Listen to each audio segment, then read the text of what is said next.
அப்போ மழையை உடனே குறைக்கணுங்கிற அவசியமும் இல்லை, உலகத்தில் இருக்கிறவன் எவனுக்கு பஞ்சமும் இல்லை, இல்லைங்களா? அப்போதான் கிருஷ்ண பரமாத்மா கேட்டார், பாத்தியா தர்மத்துடைய அவனு அது எதை செய்யணும்? கண்ணு வைக்கணும், மூக்கு வைக்கணும், எல்லாம் பண்ண முடியுமா? எலும்பு டாக்டர்கிட்ட போனால் எலும்பு ஆப்ரேஷன் பண்ணுவார், நரம்பு டாக்டர்கிட்ட போனால் நரம்பு, கண் டாக்டர்கிட்ட போனால் கண்.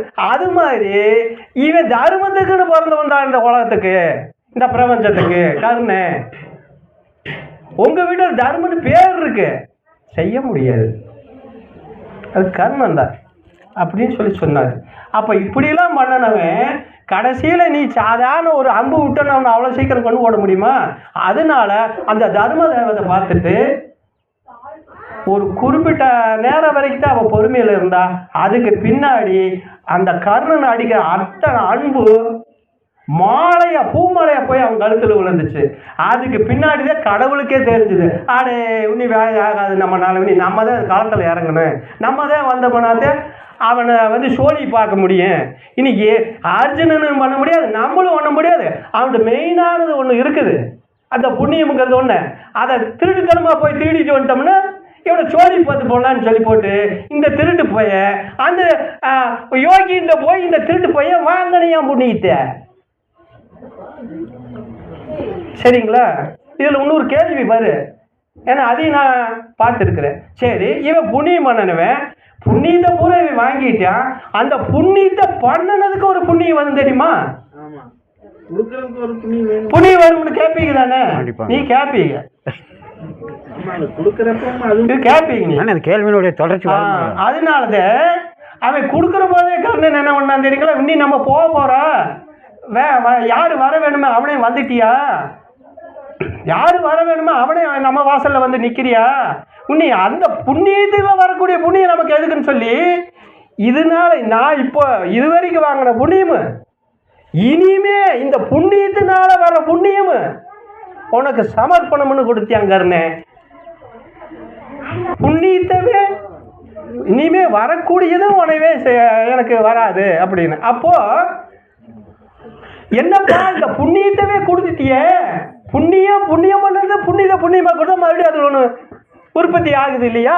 அப்போ எப்படின்னு கேட்குற போது, அப்போ அதில் ஒரு இது எப்படின்னு கேட்டிங்கன்னா, புண்ணியத்தவே அந்த புண்ணியமும் வந்து எனக்கு வந்து சேரக்கூடாது அப்படின்னு ஏன் கொடுத்தேன்னா,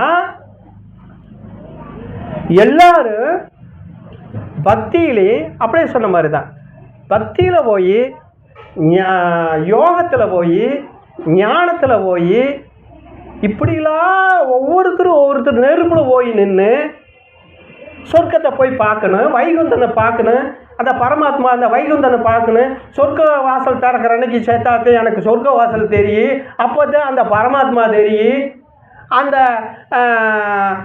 விசுவ ரூப தரிசனம் தெரியும் அப்படின்னு எல்லாமே பண்ணுறானுங்க.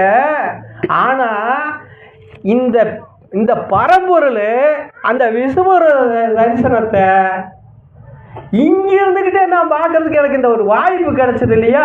அதனாலதான் அத்தனையும் நான் தானம் பண்ணணும்னு கர்ணன் சொன்னான்.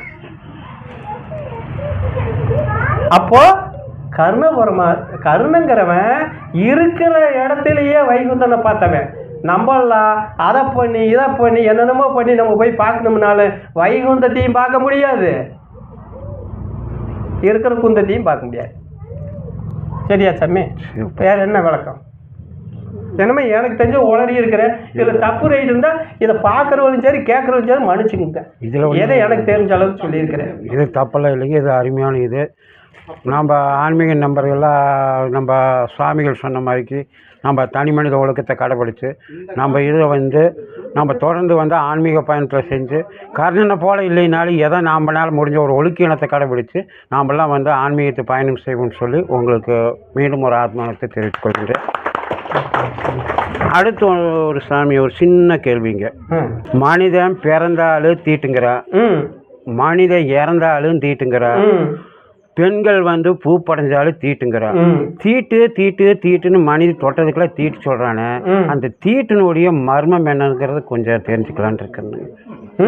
அந்த தீட்டினுடைய மர்மம் என்னன்னு கொஞ்சம் அவருக்கு புரியலையா தெரியுது, நமக்கு தெளிவாக வேணும்னு கேட்குறாரு அவர். அதாவது தீட்டுங்கிறது என்னதுங்களா, மனம் தான் காரணம். மனம் வந்து தீட்டுன்னு நினச்சா தீட்டு, மனம் வந்து தீட்டு இல்லைன்னு நினச்சா தீட்டு இல்லை. இப்போ வந்து சாதி மதம் அது இது பெரியவன் சின்னவங்கிறதெல்லாம் இருக்குது. அதுக்கு எது காரணமாக இருக்குது? மனித மனம் தான் காரணமாக இருக்குது. அப்போ மனிதனுடைய மனம் மாறுச்சு, மதம் உருவாச்சு. மனிதனுடைய மனம் மாறுச்சு, அந்த மனம் மாறுனதுனால மதம் உருவாச்சு. அப்போ எது காரணமாக இருக்குது? மனசு. சரி, நமக்கு கீழே இருக்கிற ஒரு தாழ்ந்த ஒரு சமூகத்தில் அவன் இருக்கிறான், அவனும் நம்ம வந்து ரொம்ப நெருங்கி பழக்கிடுறோம் இல்லையா? அப்போது அந்த இடத்துல என்ன சொல்லுது? ஐயோ என்னுடைய நண்பனப்பா, இங்கெங்கே வந்தது சாதி, இங்கேருந்து வந்தது மதம், அப்போ எங்கே நம்ம சேர்த்தக்கூடாதா, அங்கெல்லாம் சேர்த்து அவனை பயன்படுத்திக்கிறேன். ஏன்னா நண்பனாக அந்த அளவுக்கு நம்ம ஒரு அந்நியுண்ணியம். அப்போ எங்கே எது காரணமாக இருக்குது? மனம் காரணமாக இருக்குது. சரியா? இதே இது அவங்களுக்கு நமக்கு தொடர்பே இல்லைன்னா, இல்லைப்பா அவங்க இந்த சாதிக்காரங்க இந்த மதத்துக்காரங்க, நம்ம ஐயோ நம்ம சொந்தக்காரங்கள நம்மளை ஒரு விதமாக நினைக்கிறோம் இல்லையா? இதுக்கு எது காரணமாக இருக்குது? மனசு காரணம்.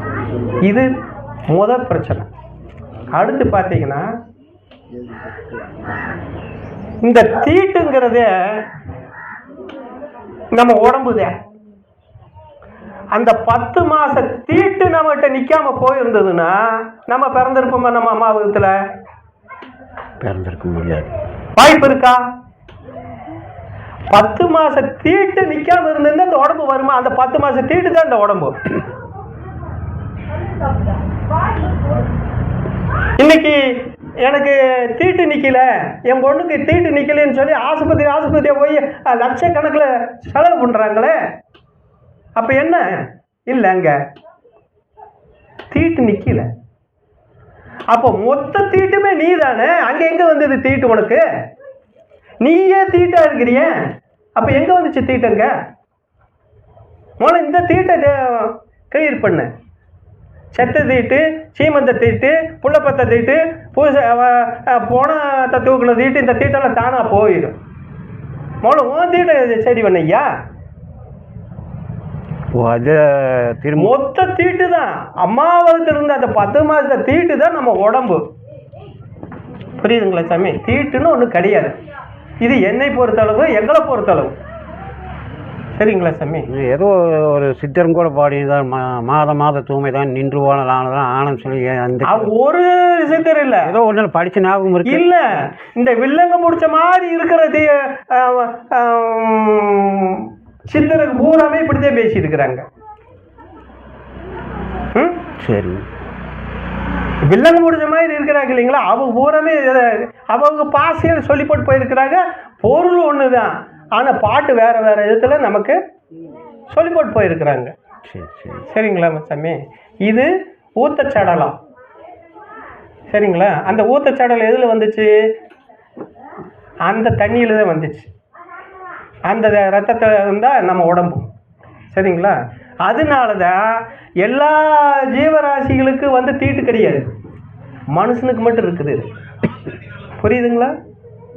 அதனாலதான் இவனை போட மாட்டேங்கிறியா. 1 மணி நேரம் கூட போட்ட 2 மணி நேரத்தில் தூக்கிட, இல்லைன்னா நாரி போயிடுவாண்டா இவங்க. சரிங்களா சாமி? அதனால நமக்கு வந்து தீட்டே வந்து எது கிடையாது. நமக்கு இந்த தீட்ட காரணம் காட்டி என்னமோ பண்றாங்க, பண்ணிட்டு போறாங்க. உண்மை இதுதான். அதனால தீட்டு நம்ம தான், இந்த உடம்பு தான். அந்த 10 மாசம் தீட்டு தான் நம்ம உடம்பு. சரிங்களா? தீட்டு கிடையாது. அவ்வளோதான்.